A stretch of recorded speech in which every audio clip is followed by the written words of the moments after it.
Dr. Anderson, will you come on this morning for a few minutes and just talk to our people? And I'm going to have him back if you don't have time to stay but a few minutes. Dr. Anderson. Good morning, Dorothy. I mean, we've been on it this morning. I tell you, we've been on it. I've been trying to teach our people why they get all emotional over all this stuff, what they better look at, no clear voice, how we got to look at what's best for black people, not people of color, not all this other stuff, but us. What are they going to, either part of what they're going to do for us? So, Dr. Anderson, come on, you got the classroom. You told me you'd give me a few minutes this morning.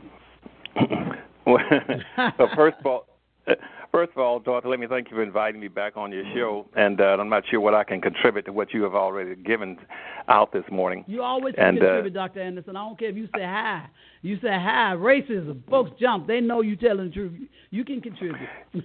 Yeah, well, see, our people don't understand the nature of racism. And, see, they've been misled, bamboozled, and zombified, hypnotized, and into believing that somehow racism, it has something to do with whether or not you like a person. They don't understand that there's a distinct difference between racism and discrimination, bias, and bigotry, and prejudice. Those things have absolutely nothing to do with racism. Mm-hmm. But black folk have been bamboozled, and they believe that that's it. That somehow if white folk don't like them, or if they're not going out of their way to like the world and try to say the world, that therefore they're racist. And I've tried to preach that for 40-something, 50 years, and somehow it escapes black folk. Mm-hmm. And I'm not sure whether it's in our DNA or it's in our genetic coding that we are just bound to glory to want to love the world and hate ourselves and try to get along with everybody. They don't understand racism. Racism is a contest. It's a social, economic contest between groups of people. Mm-hmm. And between, in this case, it's whites and blacks, where they are competing for the ownership and control of wealth, power, and resource. And once they get a sufficient amount of it under their control, they then use it to shut down another competing group. Mm-hmm. And that's why, and you use that to, if you got the power, to enslave, to Jim Crow segregate, to deny who they can marry, who can go to school and where. And black folk have never in the history of this nation ever had enough power, wealth, and resources to shut down whites in anything. But they still got people convincing them every day that somehow they're racist if they have a group self-interest. Mm-hmm. Black people have never had nor exercised a group self-interest. Mm-hmm. Therefore, they are economically non-competitive. They cannot compete. When they go into any kind of a contest, they would understand that the whole point of a contest or the whole point of a race is not to seek equality.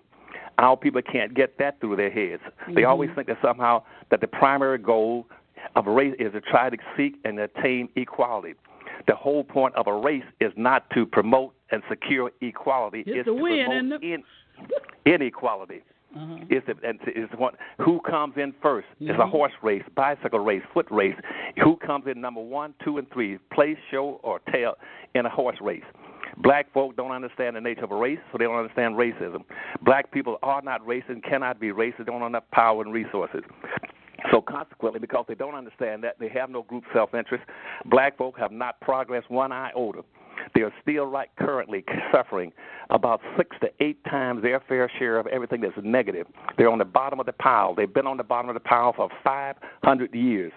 And they can't get out because not only don't they not have a group self-interest, but they don't understand the nature of politics well enough to be able to use politics to empower and to enrich their own people. Mm-hmm. And what they want to do is play politics based on emotionalism. Mm-hmm. They always want to emotionalize in politics.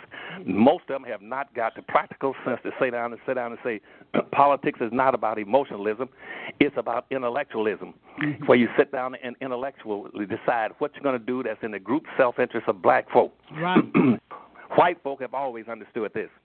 And that's why throughout the history, white folk, let's go into the politics, they have always identified with political parties. When black folk, political partisanship was never an issue with black folk. Mm-hmm. When black folk did not belong to any political party.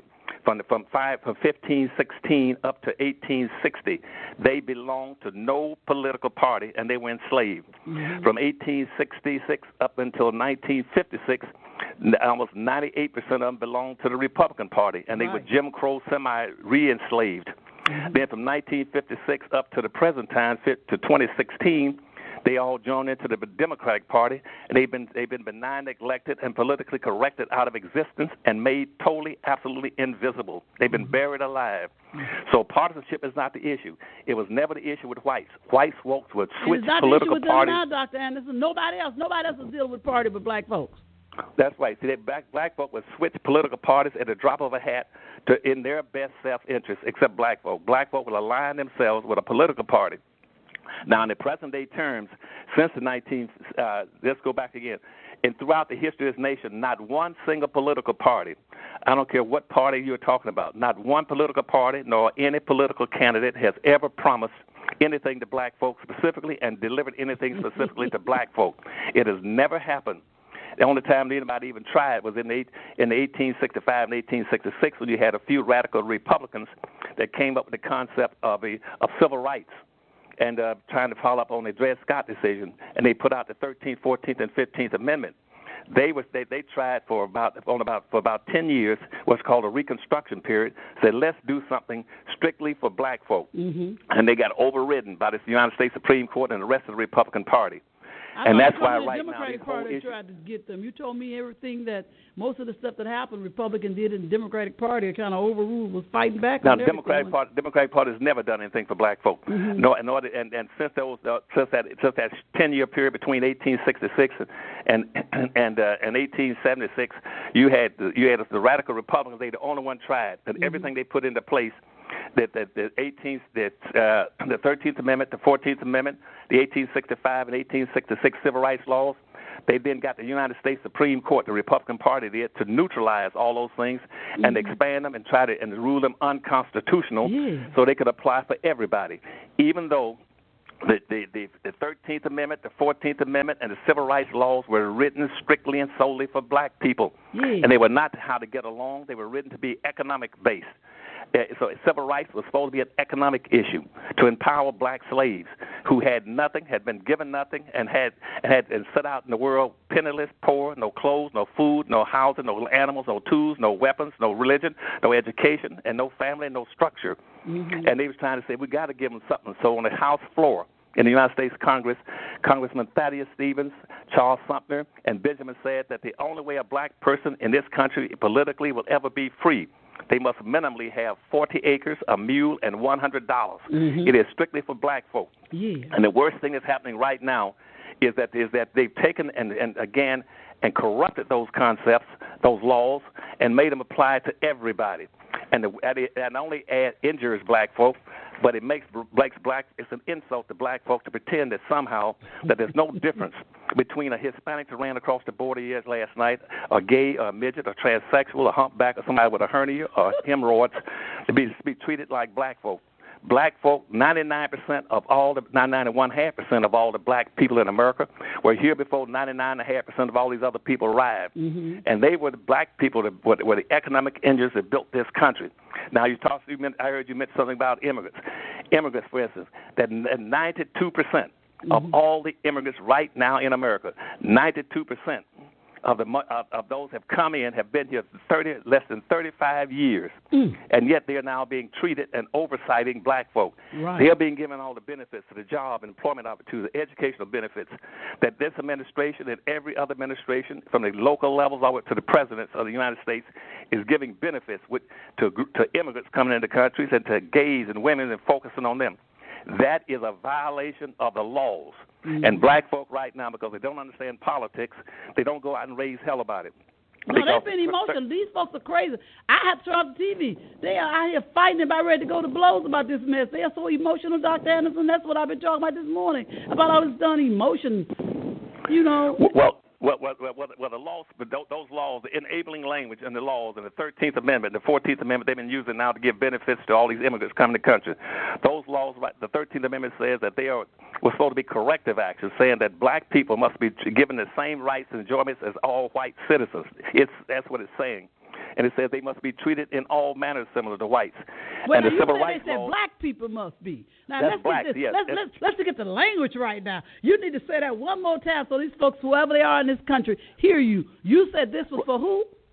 The 13th and 14th Amendment, that the language says, the enabling language says that every level of government was mandated to give black folk, the ex-slaves, the same rights enjoyed by white citizens.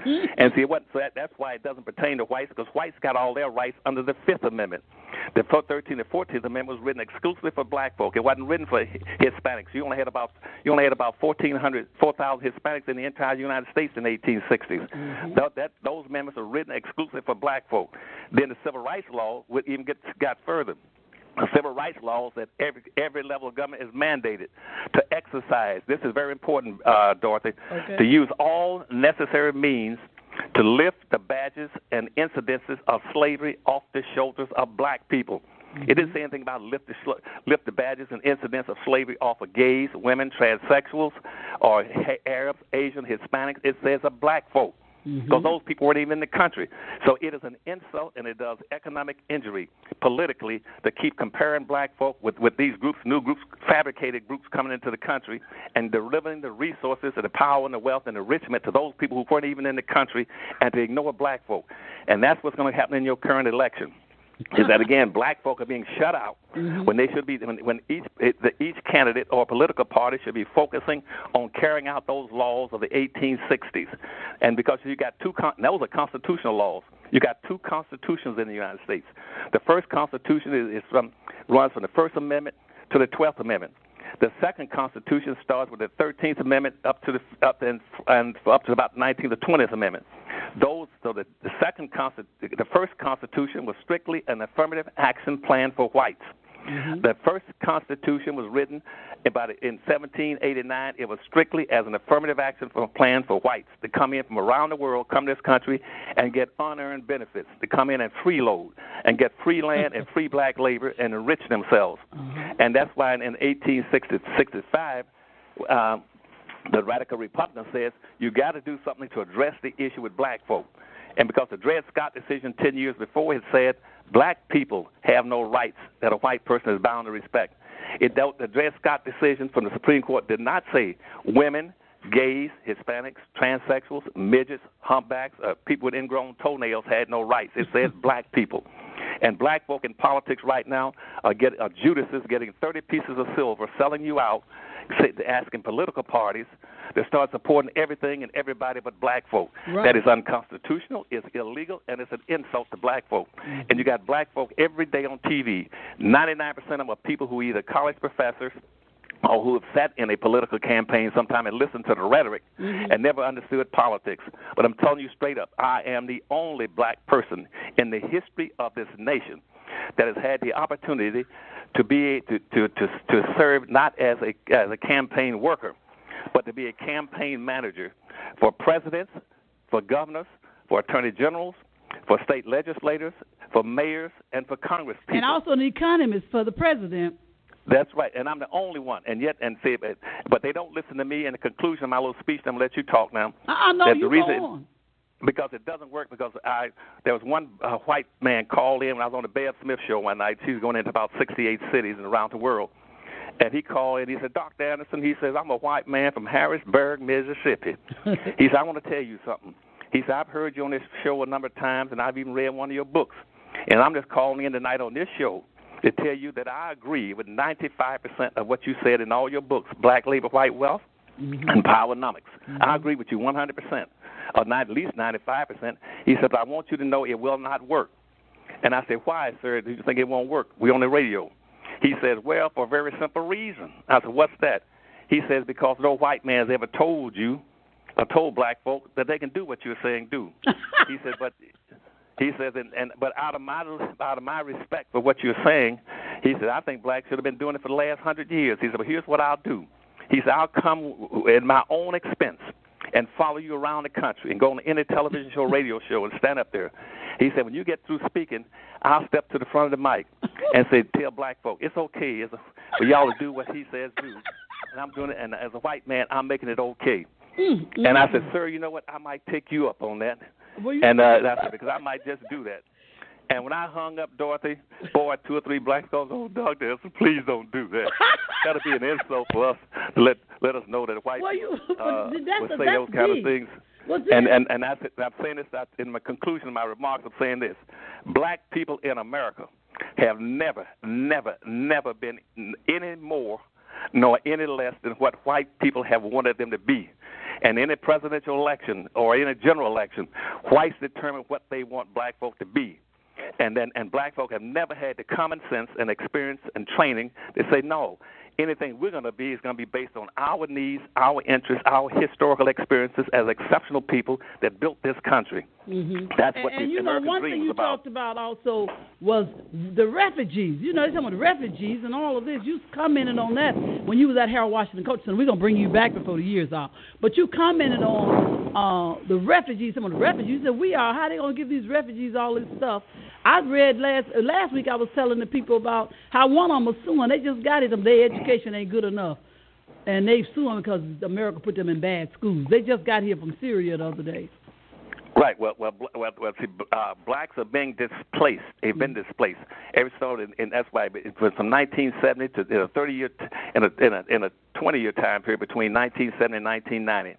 The number of immigrants coming to this country went up almost 300% in 20 years coming to this country, and they all came in to displace black folk. That's why since Obama's been in the office since 2006, and you got an unemployment rate of over 50% for blacks in this country. Don't you say that. These black folks mad about you saying that. You can't say that.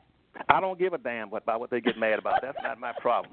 That's their hang-up. I'd rather for them to be mad than me to be mad. 50% unemployment.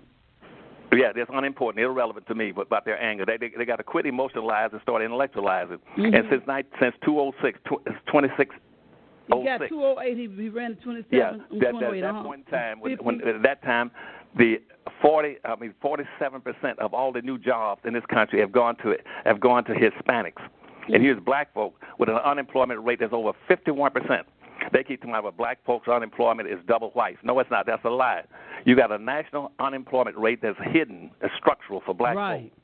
Because when Obama went into office, and they were saying, well, black folk unemployment rate might be 16%. At that time, the black unemployment rate in America was 35%. Mm-hmm. It was 48% in Detroit, 48% in Baltimore, 49% in Pittsburgh, 52% in New York for black men, and 78% for black youth.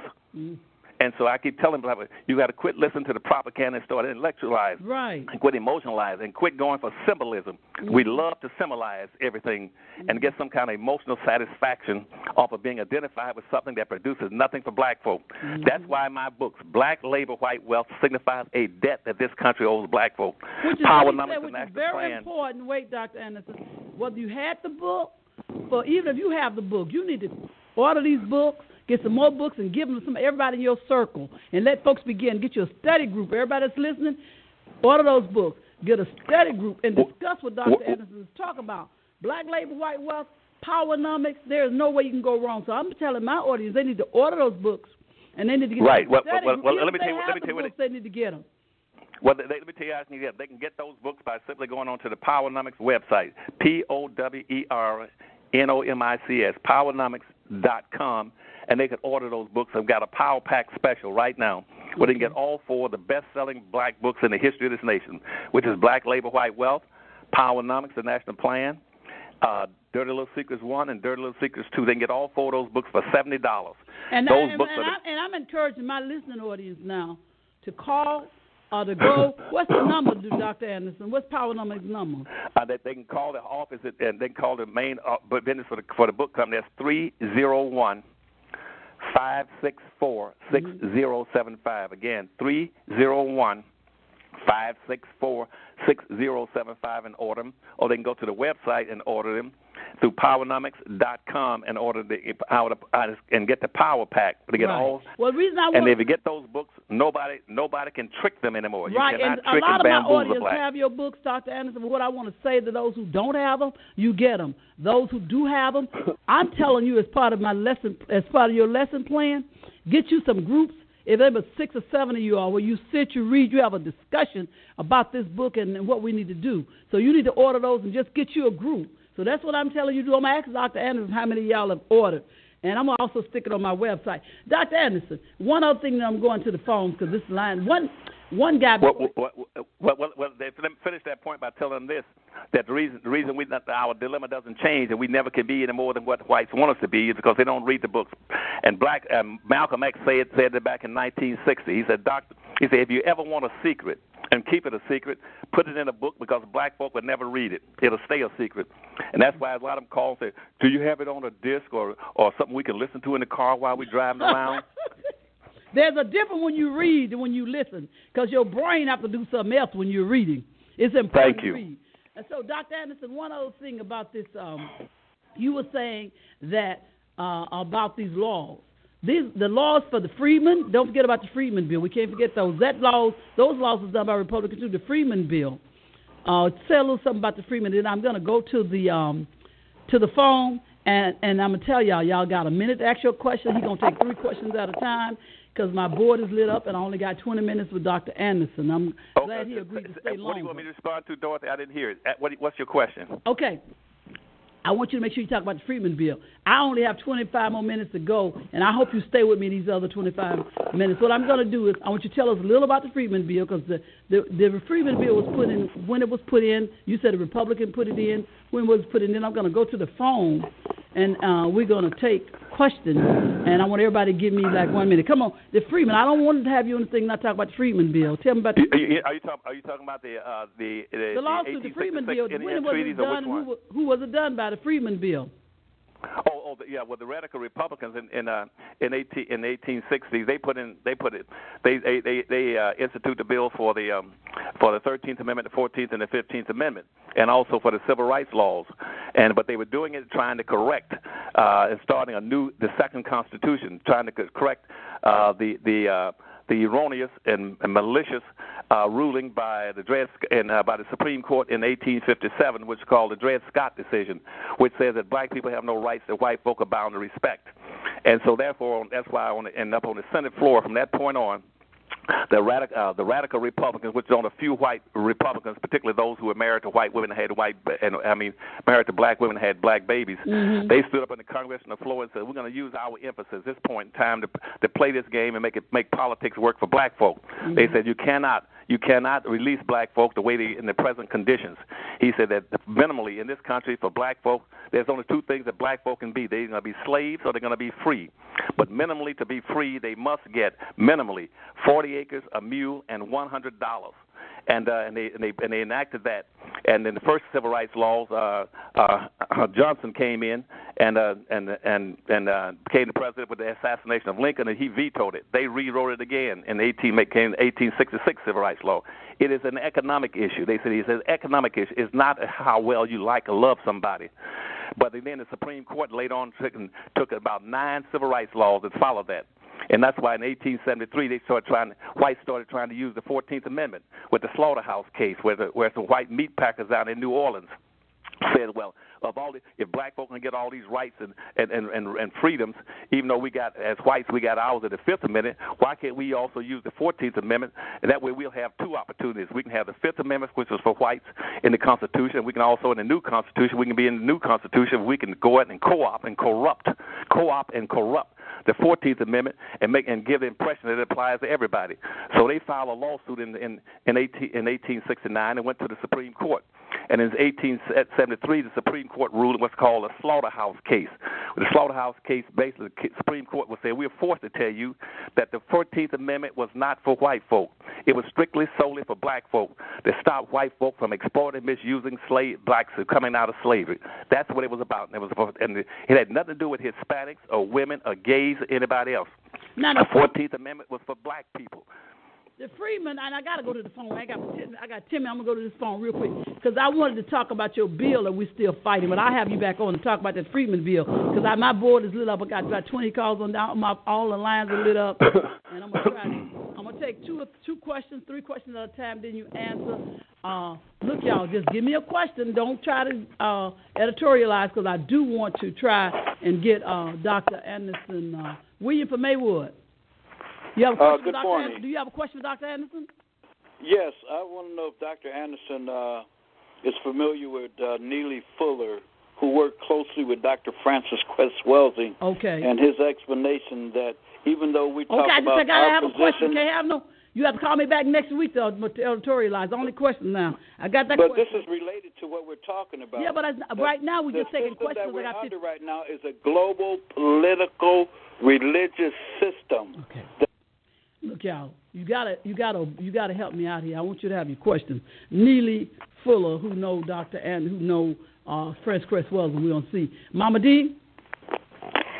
Good morning. Yes.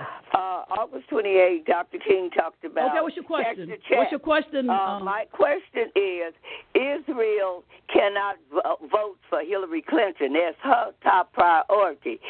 If she don't give, and she's continuing reparations for them, if she don't give reparations to black people, should we give her our vote for nothing? Okay. If Hillary Clinton. Well, wait, Dr. Anderson. To be very candid, not only should you should never give your vote or your money or anything else or your loyalty or your support to anybody who won't support you. It's a very common first principle in powernomics. Is never under any circumstance support anything, anybody, any organization, any candidate who will not support you. Okay. Never in the history of the nation, as I said earlier, has anybody ever promised and to black folk anything and delivered anything. Okay. That's why you promise nothing and you get nothing. Okay. You must always call the political parties and the political candidates to quarters and say, you come before me in my group, in my community, you tell me in 5 minutes, in very specific, cogent terms, exactly what you're going to do for black folk. Don't tell me about what you're going to do for minorities and poor folk. Don't tell me what you're going to do about the school system, how you're going to do it, what you're going to deal with health care, what you're going to do with roads and highways and national parks. I don't want to hear that crap. What are you going to do for my vote? And see, black folk have been giving away their votes now for years and getting nothing. Now, if you learn how to practice politics and use it effectively, you can be the most powerful people in this nation tomorrow. If black folk learn how to come together, what black folks should do if they want to practice politics and learn how to and understand the political system is based on quid pro quo, something for something. One hand washes the other. You scratch my back, I scratch yours. I elect you to office, you owe me. We live in a nation of representative government, which means the person you elect to office, it must represent you. He swears an oath on a Bible saying, I hereby swear on this Bible to protect and serve those who put me in office. For Crestland, you must hold them accountable, but you must demand that they do things strictly and solely for you. If they don't, you pull them out of office. Okay, let me go to. I'm gonna take 3 more calls in a row. Sal. Good morning, Doctor. I certainly appreciate you, and I want to ask: do you feel the way I do regarding our inability to host over the Labor Day weekend next week? What's your question, Sal?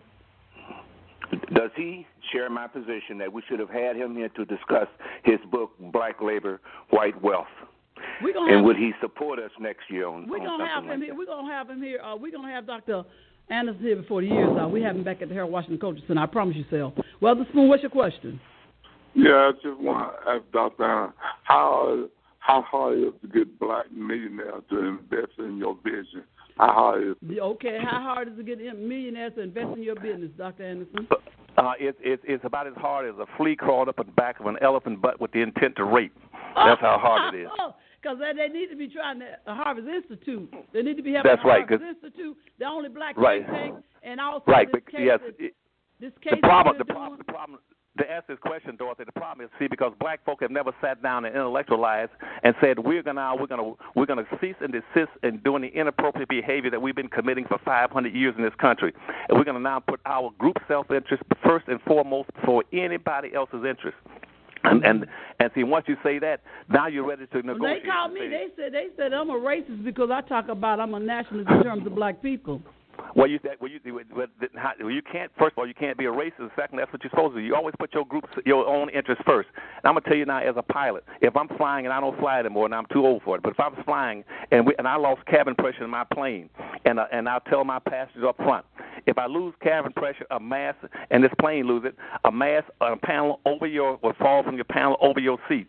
When that panel opens and that mask falls down, put that oxygen mask on yourself first. Do not get up and try to put it on anybody else. Now, that's one of the inappropriate behavior patterns of black folk.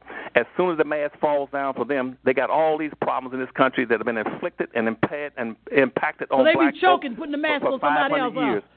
Yeah, as soon as they get the mask falls in front of them, instead of putting the mask on black folk and helping black folk in this country and saving their own people, the Negro in this country would get up and say, any midgets, humpbacks, lesbian, people with hemorrhoids, or ingrown toenails, or people of color, Anybody, Asians, Arabs, Hispanic, women, gays, transsexual, any of y'all need a mask?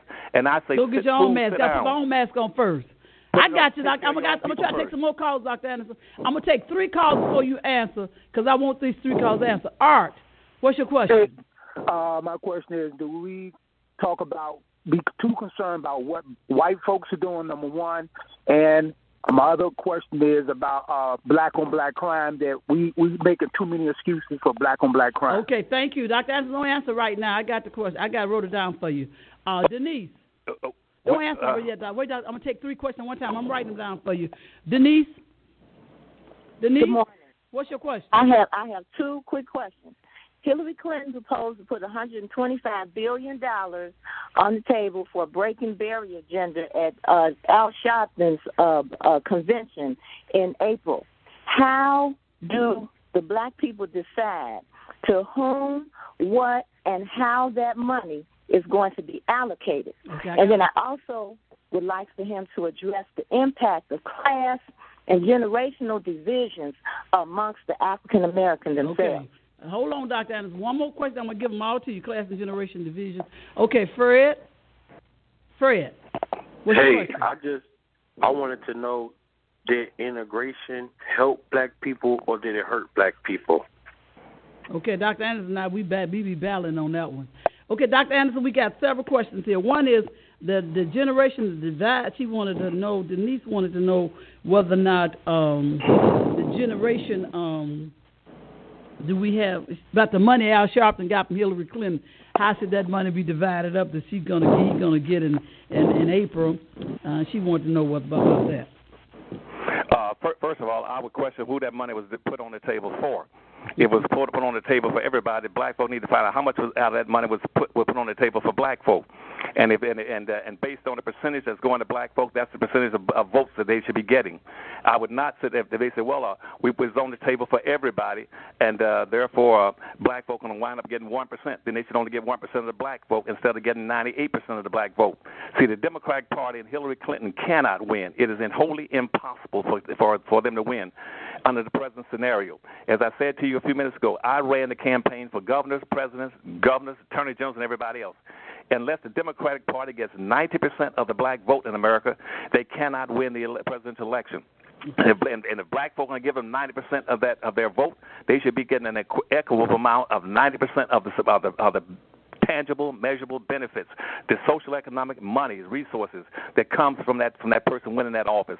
If you're not going to get an equivalent amount of benefits for the amount of votes you're putting on the table, then you reduce whatever you're going to get out of it. That's why in this country, in the last election in 1208 and 2008 and 2012. At that point in time, black folks set the highest record for turnout, proportionally speaking. Oh, Barack wouldn't have won without blacks. Nobody win without us. We just don't get nothing, like you said. Right. But see, and let me give you specifics. So in that term, see, black folk out turn out percentage-wise higher than whites did. Blacks gave Obama about 65% of their vote. I mean, proportionally compared to everybody else. What they do is shame blacks. Say, you don't vote. They shame us. You need to register. You ain't voting. We vote for everybody. Right. So he got 98% of the black vote, but in proportional terms compared to whites, that blacks outnumbered whites about 64 to 65%. Whites are something like about 56 or 57. Hispanic was something like 30. Asian was like 30%. But yet, in terms of benefits, where Asian and Hispanics only contribute 30% of their vote to Obama, they've gotten everything. That 30% was very low in numbers compared to our numbers. That's right. See, a lower number. See, here you are. See, you blacks putting out 98% and getting nothing. Hispanics and the Arabs and Asians put out 30%, and like American Indians put out about 4%, and they get everything. Yeah. Black folk must hold people accountable. It's called quid pro quo. Mm-hmm. Something for something. And so black folk must hold people accountable for their votes. Now, Dr. Anderson, first I forgot, the guy had called about, asked you that you know Neely Fuller, who was with Frances Cress Welton. He asked that you know him. Yeah, I know of him, but I don't know very much about him personally. Okay. Now, the other question, Dr. Rutherford asked about reparation. Well, reparations. See, everybody in the country has gotten reparations, but black folk. Mm-hmm. See, one of the first reparations that came in was way back with Abraham Lincoln. When Abraham Lincoln had a bill sent to the Congress to give reparations to white slaveholders. Say, if you turn loose the black slaves, starting with Washington D.C., we give you $300 for every slave that you released. Mm-hmm. And he offered it, and Congress called back and told him, sit back, said, no, we cannot pay reparations for that much money outside of Washington D.C. for releasing slaves because we don't have that kind of money. This country had installed and instilled almost $8 billion into owning slaves in the country. That was more money than all governments and all businesses put together. That much $8 billion that time was invested in maintaining the slavery and buying slaves. So they could not reparate whites. Now, since that time, they gave reparations also to Europe through the Marshall Plan. And they put in billions of dollars to reparate Europe for bombing them. And the Point 4 plan, they gave Japan billions of dollars to reparate Japan for bombing Japan. They gave reparations to Japanese in this country for internment. Internment was nothing. They weren't slaves. They just simply moved them to a certain location where they can be watched and observed. And contrary to popular myth, they weren't necessarily deserving reparation because right. you did have Japanese in America that would try to blow up different buildings in across this country. They did. You had Japanese. They was putting something like the Gitmo, huh? Something like Gitmo. They was putting a thing like they do in the Gitmo. People put them in a fence. They put them all on a fence somewhere. No, they weren't fenced in. They had a special community they had to live in. Okay. It's like a suburb. Now it would be like they had a nice area. community, huh? Yeah, it was a nice community, regular homes and everything else. They just had to live in a designated area. They weren't nobody was working there. They weren't a labor class. They can get up every day and go to school and go conduct their business. If they were living, they were not prisoners. They were not prisoners, but they got reparated. That's interesting. Let me wait, Dr. Anderson. That's interesting because they lived in a nice community, and our relatives who was going to the Korean War they had to live in segregation and come back and live in two rooms and a kitchen, messed up. But see, that's simply because black folks don't demand it. But right now, black folk got either black folk going to get reparations or they're going to perish. That's because right. Right now, blacks own and control less than 1/2 of 1% of anything in value in this country. You cannot compete and survive in a competitive society owning 1/2 of 1%. What that means right now is in America that white folk right now still hold pretty much the result of slavery. When they came out of slavery, whites owned 99.5% of all the wealth, power, income, privileges, businesses, and controls of all levels of government. Now white folk have 87% of it is buried and locked into the white society. That means that the average white child born in America gets 87% of what he needs to succeed at birth. Because it's in his community, in his family, in his businesses, in his stock account, in his investment account, in his trust accounts. Mm-hmm. The black child cannot compete and survive because the black child gets nothing when he's born in America. In Chicago, he gets nothing. Every black woman that has a baby in Chicago, they bring him into this world at zero because there's nothing for him to inherit. You cannot inherit food stamps, welfare, public housing, and a job that everybody keeps pointing out. What black folk need a job. No, black folk need money and wealth. That's right. And the wealth right now, white folks own 3,500 times more wealth than the average black. I got about 6 white millionaires and billionaires that own more wealth than all 43 million black folk put together. You own and control nothing. And what you should be talking about in this election that's coming up is that what will the Democratic Party or the Republican Party, what will Hillary or Trump do specifically and solely for black folk? Yep. And don't be emotional about it. And what are some of those things, Dr. Anderson? One of my callers told me, Johnny, I think it was Johnny from Hyde Park, told me to ask you what is specifically we should be asking and doing. Say what now? One of my callers who called earlier today told me to ask you what should we be specifically asking for and doing right now. Well, first of all, all that's embedded in a contract with Black America, that contract that I've already arranged. And I'll be willing to come out of retirement, and I don't want to do this because I am neutral. I don't have a dog in this fight. I don't care whether Hillary or Trump win. I don't care whether Democrats or Republicans. I don't care less about who wins. But because I love black folk, I'll be willing to come out and I said I got a contract, and I'll be willing to come out and support and endorse whoever promises the most and delivers the tangible benefits to black folk to help resolve this structural inequality in wealth and resources blacks are locked into. And in that contract has about 7 things that would empower and enrich black folk to make them competitive people in this country so they can survive and compete against all these gays, women issues, and against all these immigrants coming into the country, and that are getting resources that black folk have been denied for 500 years. That contract with America, with black America, I have it, and 7 points on that. So what should he be doing? At that point in time, he should be telling the Democratic Party, the Republican Party, Hillary, or Trump that you're not going to get past and get into black votes unless you sign a contract to deliver very specific, tangible, measurable things to black folk. Hillary got 90%, and Donald Trump trying to peel off and get the rest. Hillary talking about the Ku Klux Klans, Donald Trump talking about bigots. So that's all they talking about, Ku Klux Klans and bigots.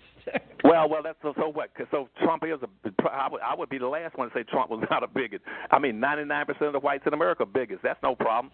And all through history for 500 years, blacks were. No, Trump called Hillary Clinton a bigot, and Clinton said Trump was with the Ku Klux Klans. It doesn't make any difference. All of them, all these organizations, they can be with the Heritage Foundation. That's almost like the Klan. You can be with the American Enterprise Institute. That's like the Klan. They can be the KO Institute. That's a Klan. You can be the Hudson Institute. That's a Klan. All those organizations, the whites, the Tea Party, that's not the issue. The issue is that you cut it. If you have to cut a deal, you cut a deal with the devil. But you cut it for your self-interest. And saying, like I told you on the airplane, I don't care about which devil I'm going to deal with. But if I'm not, somebody must come to the table and commit, and I'm going to hold them accountable in a non-relinquishing, binding contract. That these are the things that you're going to put on the table for black folk. I got to get you to wrap up because I got 2 minutes. Once again, if they want to get your book, and thank you. I'm so sorry I couldn't get to all the calls, y'all, because I really want to hear Dr. Anderson more. You can go to powernomics.com to get the books, or you can call 301-564-6075 to get the Power Number package. And also, if you want information on that Freeman lawsuit that you're doing with the Freeman bill, they can go to the website, right? Right, they can go there because right now this country owes black folks billions and billions of dollars. And I'm going to have you back, and I promise my audience I'm going to have you here before the year is out so we can discuss this whole thing about just strictly reparation. And Dr. Anderson, I want to thank you for today because I called you at the last minute. I thought people need to hear you. I love you. God bless you, and I'll talk to you later. I'll call you later today. Okay, thank you, and I look forward to coming to Chicago. And I know you always promise me you're going to bring me there, but I don't ever come there. I'm going to get you before the year's out. Thank you. Okay, babe. Bye-bye now. Bye-bye. I'll take Dr. Anderson off.